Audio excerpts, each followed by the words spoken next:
Hi parents, Mr. Haven here. I'm going to go pretty thorough into this video about the expectations over the next few weeks. So the first thing is I want you guys to type in go.lcps.org into your search engine, and it's going to bring you here. This is how every kid is going to log in to get to their work. You probably already know how to do this. I'm just going to go over it. So their username is going to be their lunch number. Some parents have had trouble logging into LCPS Go, and they may have to do at lcps.org in case it doesn't work. Or there might be a third little white box where it asks for a code, and the code would be LCPS, all lowercase. Their password is something that they created. Every student should know it.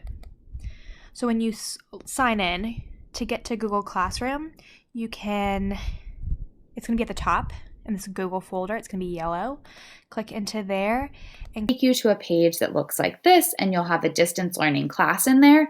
Now, sometimes when you log in at home, it won't log you straight into Google.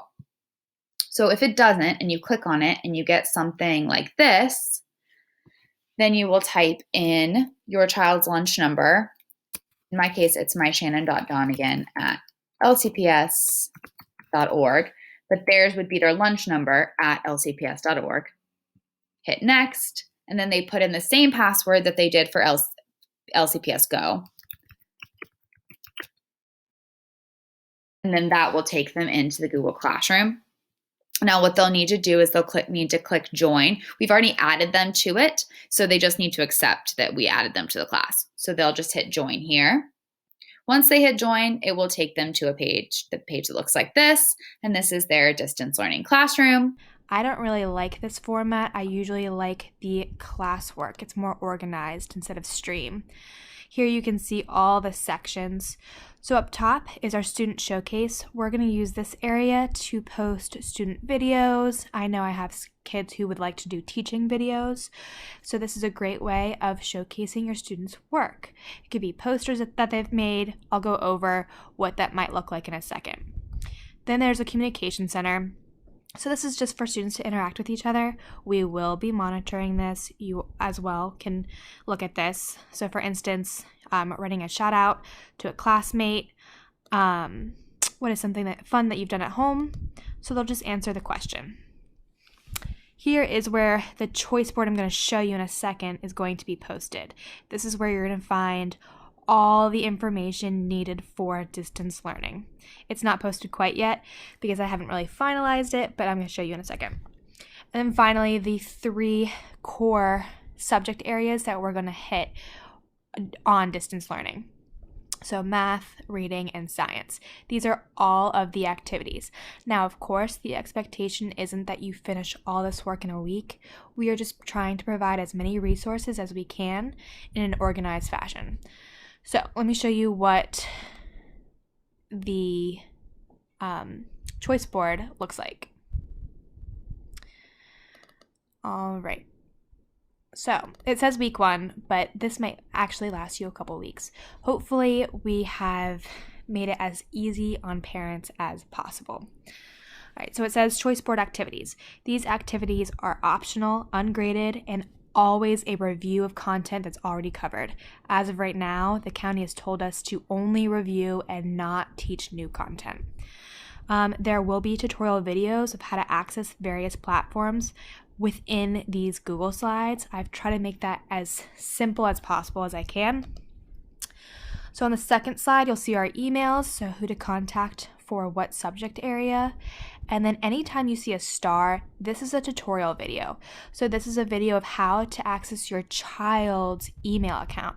So instead of cluttering your email, this is how they can contact us. On the third slide is where they're going to document their progress. Again, this star will go over in detail and in depth of how to use this. And then for each of the core subject areas, so math, reading, and science, there's going to be some choice activities. Now, the expectation again isn't that you complete all 4 of these during the week, but it's preference. right? So I go over each of these within these stars. Just click the stars to preview those tutorial videos to get a better understanding. On this slide, they can attach their screenshots.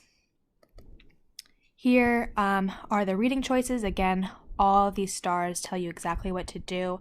This one's still under construction. Ms. Donegan is going to do a read aloud and a respond just like they do in class. And then, of course, our science choices. So all of these, like these Google Slides, you'll find that within the Google Classroom. And again, if you don't know where it is, just click the star and I will walk you through it. For most of the work, I have tried to incorporate the answer key in there, as well as doing videos showing the kids how to do the work, to make it as lenient on you guys as possible. I know you have a lot on your plates. For instance, the spiral review, you will need to have access to that Go Math 2-volume textbook set I sent home in the beginning of the year. So in here, which again you'll get to in a second, under practice, I tell you the Go Math workbook pages to do at home, and then I also provide the answer keys so that they can check their work. Again, there are videos embedded within all these links, and once again, I'm going to repeat myself, all of these stars go into depth, and I've tried, again, to make this as simple as possible. Please reach out with any questions that you guys have. I hope that this keeps them engaged and continuing to learn at home, and I hope everyone is doing well. Thank you, guys.